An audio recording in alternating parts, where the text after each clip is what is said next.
Steph Hodge with Board Game Geek, here with Jet Riker and Ty Vance of Highborn Games, and today we're looking at Dawnshade. Yep. Did I say it right? Okay, cool. And it's beautiful. That's the first thing I noticed is all the color. Is like, oh, I love it. So thank you. We like it too. What are we doing? I mean, I look at dice and taupe chips.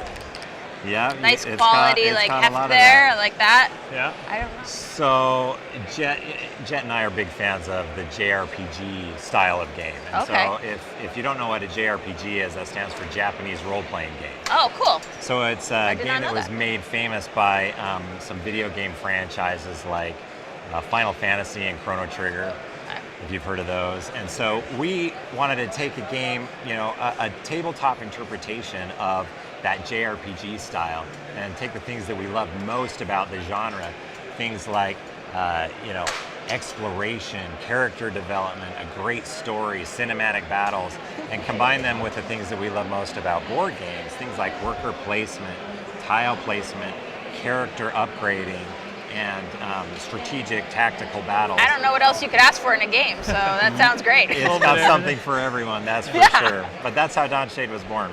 That's a good story. I like that. So Dawnshade, it's a co-op action-adventure RPG style game. Okay. You're taking on the role of these Patarokan here.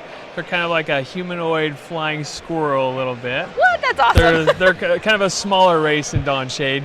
So they've been tasked by the high elders of their village to aid this youngling named Kimber on her quest to restore balance to Dawnshade. You're not really sure what that means at first, but it has something to do with this Watcher's prophecy here. It's kind of shrouded in mystery a little bit, and it's revealed to you as you start playing through the narrative. Okay. So how gameplay works is you're going to be going through this stack of quest tiles here, and as you reveal a new quest tile, you'll be placing it on the map and starting to build out the map. This chip right here represents the kinship as a whole. So you're moving around together on the map, and when you reveal a new quest tile, there's different events or different battles that you'll be doing. And when you come to one of those, you're going to read a little snippet from the logbook, and you'll be faced with a couple different options. So it's narrative driven and a little bit choose your own adventure style. And after you complete those events and battles, you'll earn XP so you can level up your characters. And essentially, you're just trying to get to the bottom of this quest deck here, because at the very bottom, there's a final threat. Okay. And if you defeat the final threat, then you will go on to Chapter 2. And if not, then you lose the game. So it's like a campaign style? There's 3 chapters to the game. So it's a 3-chapter overarching story. Or we also have a mode called Trilogy Mode, where you can play through all 3 chapters in one sitting. And it takes the same amount of time as a regular playthrough, but we just kind of escalate you a lot faster than normal. Hit the fast forward button. Yeah. Oh, okay. And so how long would one game or trilogy fast So mode for a be? solo play, it's about an hour, and from 2 to 5 players, it's about a half hour per player. Okay. For one chapter. Okay. So that's cool. So let me walk you through a typical turn. Yes. There's 2 phases to a turn. The first phase is the gathering phase. So we have a worker placement mechanic, and that takes place over here on the village map, which is kind of an exploded view of the village and your starting village and surrounding area. So over here, you have cogbot drudges, and these guys are your workers, and they've been out collecting resources, and you can move them once per turn. So this guy has already been back and delivered his payload, and these guys have been out. This tells you that it takes 2 cogbot dredges to get 5 wood, and 1 to get 2 stone, and so on. So I'm going to go ahead and take these guys, take this dredge, and come back and collect those wood. So now we have those as an upgrade. Oh, nice. And it tells you the upgrade cost. So each of these, if I want to upgrade, they will do something that will aid me in my quest. So it takes 3 wood and 3 stone to upgrade. Now I have enough to upgrade. So I'm going to go ahead and spend 3 wood and 3 stone and upgrade one of my villages. And I have some different choices. I can upgrade, all of them do something different, but I'll just briefly touch on 2. I could maybe upgrade my guild hall, which will give me access to higher level abilities on my character. Nice. Or I can upgrade the mercantile, which would give me access to higher level items. So I'm going to upgrade the mercantile, and so I do that by just taking that tile off, and that reveals my tier 2. So now I've built a designer department in my mercantile, and now I get not only whenever I go to mercantile, not only do I get my tier 1 items, but now I have access to my tier 2 items, which are even higher level items. So that's exciting. Yeah, I mean, More items. Who wouldn't want that, right? I want them, yeah. So now I have this drudge who's ready to go. I'm going to go ahead and send him to collect metal, and he needs 2 on there, so I'm going to send this guy over to metal, and they're going to collect 3 metal. Well, that might all be well and good, but this guy right here, our tax collector, he doesn't like that so much. He's a rogue Patarukan. His name's Frick, and he's got an enforcer, a cog beast named Frack. So Frick and Frack are our tax collectors. And I love it. I'll let you go ahead and roll that dice because we don't like rolling that dice. And that shows that Frick and Frack go to our stone resource. Now, if he were to go roll to metal, then he'd go to metal and he'd collect half of our resources as a tax. Okay. And so that's how that would have mechanic been works. poor choice. Yep, and that's the resource collecting or the gathering phase of the turn.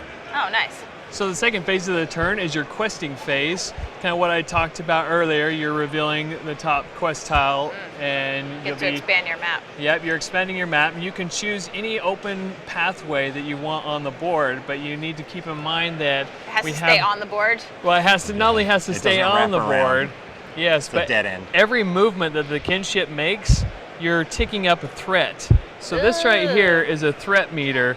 So for a normal game, once you get to 16 threat, the final boss that I talked about at the beginning will come out regardless if you're ready or not. So you have to be efficient with your movement and things like that. So right here on the board, there's what we call Watcher's Blessings. They can possibly land on one of those. These will give you different perks in the game.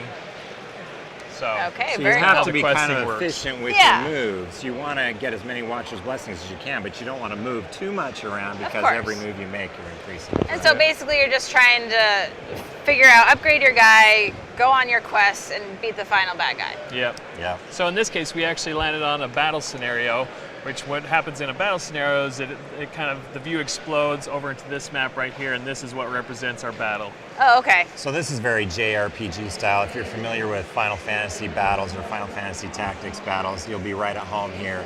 You have an initiative stack that's a stack of chips that you'll use to determine your turn order. They're randomly shuffled at the beginning of the battle round, and then that just determines your turn order. So if, let's say, Ash went first, Ash, because of the decisions that we made before the battle, see, even the battles have a little narrative, a little story driven. Okay. You can determine which path you choose, and then depending on which path you choose, you could get a certain condition, a certain outcome. So he actually got focused. This is something that guarantees that he can do his special ability. Each character has an asymmetrical special ability that they can do. Okay, so you could change from game to game, and that's cool. So this is where your character stats and the character maps become important. So you can get Ash, better fighting. Let's say he had 2 attack. That means he can roll up to 2 attack dice. And let's say he had 1 devotion. That means he can roll 1 Vaki dice. Vaki is the essence of the world that you use to power your abilities. Oh, okay. So more dice is probably better, yeah. Yeah. So Ash has this ability called Gleaming Shield, and it takes 1 sun and 2 water in order to pull that off. And so Vaki dice is how he generates that. Okay. And then of course, like defense dice, the more I increase my stat in defense, the more defense dice. Oh, yeah. But these are all constrained by the agility. Your agility goes up automatically every 3 levels. So right now it's at level 3. So out of this pool of potential dice that I can roll because of the way I've allocated my stats, I can only roll 3 of those dice. So I have a strategic decision to make. I'm going to go ahead and roll attack because that's what I like to do. And I'm going to roll 1 Vaki dice to generate some Vaki. So I rolled 1 miss. Every miss I roll increases my overcharge meter. Once that gets maxed out, my special turns to my overcharge, so it's a more powerful attack. I get 1 attack that I can resolve by taking out, I'll do 1 hit on my Razorback Legionnaire, but my special ability, because I had focused, can also resolve. That means I can do 1 damage to an adjacent foe as well. So I take 1 off the battle stack. And that's how battles go. You have 4 rounds to complete your battle. As you tick down, there's an ultimate ability. Every character has their own special abilities and ultimate ability. Sounds like a lot of different things happening. So tell us, when is this going to be available, and how can one get it, and price point? Yeah, so we'll be kickstarting this. We're shooting for October. If it doesn't happen in October, it'll be in early spring. For those people who are interested, if you like co-op games, and especially if you like JRPGs, there's something here to like for everyone. It sounds like that, and I would recommend going to our website at dawnshadeGame.com and signing up for our launch updates, which we're releasing once a month up until our Kickstarter. Excellent. Well, thank you guys so much for showing us Dawnshade today. You're Thank you. welcome. Thank you.